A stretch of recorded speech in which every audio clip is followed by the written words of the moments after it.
The Galactic Assembly Hall fell silent as Ambassador James Chen slammed his datapad onto the marble podium.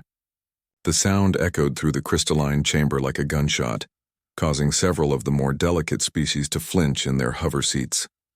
"Unacceptable," James said, his voice cold and measured. "Absolutely unacceptable." Councillor Vreth, the Calaxian representative whose tentacles shimmered with diplomatic calm, raised one appendage in what his species considered a placating gesture. "Ambassador Chen, please understand. The quarantine protocols exist for the safety of all species.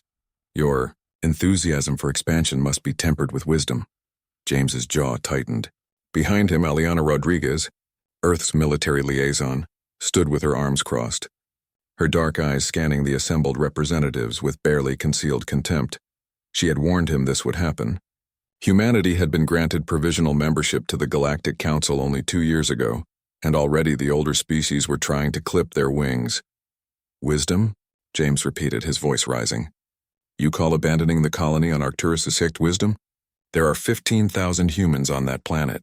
15,000 men, women, and children facing a plague that we have the cure for. And you're telling us we can't send aid because it violates your protocols?" The Vexorian ambassador, a being of pure energy contained within a crystalline matrix, pulsed with amber irritation. "The protocols have maintained galactic peace for 10,000 years, human. The Arcturus system lies within the restricted zone. No vessels may enter. No exceptions." "People are dying," Aliana interjected, stepping forward. Her hand rested on the ceremonial sidearm at her hip, a gesture not lost on the assembly. "Every hour we debate, another 100 lives are lost." Vreth's tentacles coiled tighter. "The restricted zones exist because of the Scourge Wars. Ancient weapons still sleep in those systems.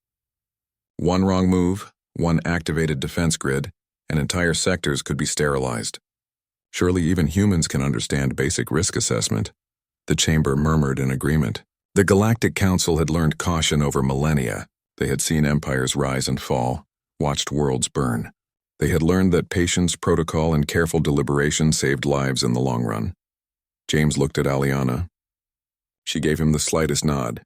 "Then we're done here," James announced. He gathered his datapad and turned toward the exit. Humanity withdraws from this session. Confusion rippled through the assembly. Vreth's tentacles unfurled in alarm. "Ambassador, you cannot simply leave. The session is not concluded. We have 17 more items on the agenda. Discuss them without us," Aliana said, following James toward the massive doors. "We have people to save." The Vexorian ambassador flared bright red. "If you violate the quarantine protocols, Earth will be expelled from the Council. Your trading rights will be revoked. Your species will be isolated for a minimum of 100 standard years." James paused at the threshold. When he turned back, there was something in his eyes that made even the ancient Calaxians uncomfortable. A fire that spoke of a species too young, too reckless, too willing to burn for what they believed in. "Then isolate us," he said quietly. "But know this. Humanity didn't claw its way up from the caves, didn't split the atom, didn't cross the void between stars just to sit in gilded halls while our people die because of rules written by species too afraid to act. You can keep your council seats and your protocols. We'll save our people ourselves." The doors slammed shut behind them. In the assembly hall, silence reigned for a full 30 seconds, an eternity in galactic politics. "They wouldn't dare," Councillor Vreth finally whispered. "No species has violated the restricted zones in 4,000 years. The consequences are irrelevant to them," the Vexorian interrupted, its matrix pulsing with what might have been respect or horror, perhaps both. "Did you not listen? Did you not see it in their eyes? These humans would burn their own house down to spite the cold." Ambassador Thelos, representing the ancient archons who had witnessed the rise and fall of 1,000 civilizations, spoke for the first time in 50 years.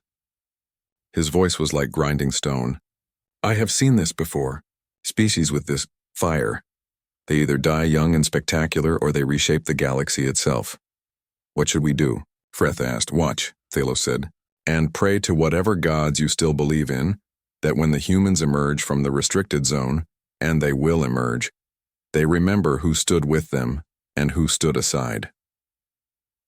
3 days later, Earth's newest warship, the Defiant, dropped out of FTL at the edge of the Arcturus system.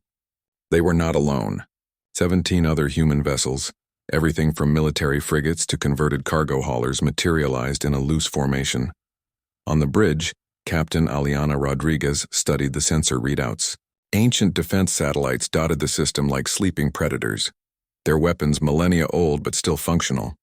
The colony's distress beacon pulsed weakly from the sixth planet. "All ships report ready," her communications officer announced. "Medical supplies loaded. Jump drives charged for emergency extraction." "Any sign of council enforcement vessels?" Aliana asked. "Negative, Captain. We're alone out here." Aliana smiled grimly. Of course they were. The council wouldn't risk their own people to stop humanity's reckless action. They would simply wait to see if the humans survived, then pass judgment from the safety of their assembly hall. "All ships," she transmitted on the fleet-wide channel.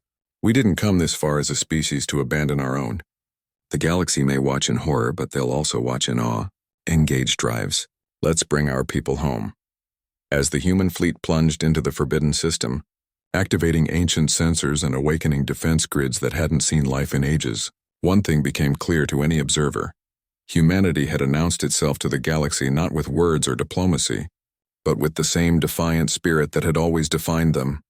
They would save their people or die trying, and the galaxy would simply have to accept that some species were born not to follow rules, but to break them when those rules meant abandoning their own.